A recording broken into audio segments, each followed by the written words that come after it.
महान कछुए की दौड़।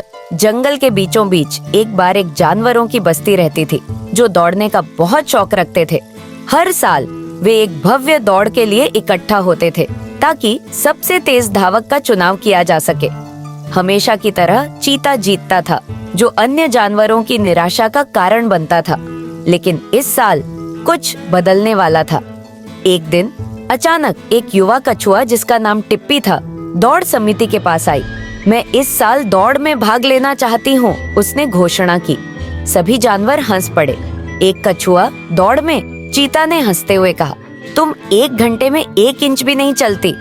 लेकिन टिप्पी ने ठान लिया, यह सिर्फ गति के बारे में नहीं है, मेरे पास एक गुप्त रणनीति है, उसने आत्मविश्वास से कहा। रुचि से दौड़ समिति ने उसे शामिल होने दिया। अन्य जानवरों ने सोचा कि कछुए को दौड़ में देखना मजेदार होगा। दौड़ के दिन पूरा जंगल देखने के लिए इकट्ठा हुआ। सूरज चमक रहा था और ट्रैक तैयार था। चीता, गजेल, खरगोश और टिप्पी सभी लाइन में खड़े थे। सीटी बजी और वे दौड़ पड़े। चीता तेजी से आगे बढ़ा। इसके तुरंत बाद गजेल और खरगोश आए। लेकिन टिप्पी ने दौड़ने के बजाय धीरे धीरे अपनी यात्रा शुरू की। वह दर्शकों की हंसी से बिल्कुल प्रभावित नहीं हुई। जैसे जैसे दौड़ आगे बढ़ी, कुछ असामान्य हुआ। चीता जीतने पर इतना ध्यान केंद्रित करके इतनी तेजी से दौड़ा कि वह दौड़ के मध्य में थक गया। उसने एक छायादार पेड़ के नीचे एक छोटी सी झपकी लेने का फैसला किया। खरगोश यह सोचकर कि वह अभी भी धीमी कछुए को हरा देगा, एक नाश्ते के लिए रुक गया। और गजेल यह देखकर कि वह कितनी दूर आगे है, पास के एक स्ट्रीम में ताजा होने के लिए डुबकी लगाने चली गई। इस बीच टिप्पी लगातार आगे बढ़ती रही। धीरे धीरे उसने कदम कदम बढ़ाया, बिना रुके। दौड़ को देख रहे जानवरों को समझ में आने लगा कि क्या हो रहा है। टिप्पी सबसे तेज नहीं थी, लेकिन वह सबसे अधिक दृढ़ निश्चयी थी।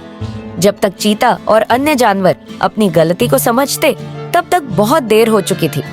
टिप्पी पहले से ही फिनिश लाइन के करीब थी। धीरे धीरे आगे बढ़ते हुए दर्शकों ने टिप्पी के लिए जोरदार चीरिंग की। उनकी उत्तेजना हर कदम के साथ बढ़ती गई। एक अंतिम धक्का के साथ टिप्पी ने फिनिश लाइन को पार किया। जंगल तालियों से गूंज उठा।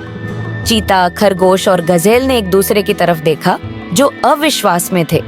टिप्पी ने दौड़ जीत ली, न कि इसलिए कि वह सबसे तेज थी, बल्कि इसलिए कि वह लगातार आगे बढ़ती रही और कभी हार नहीं मानी।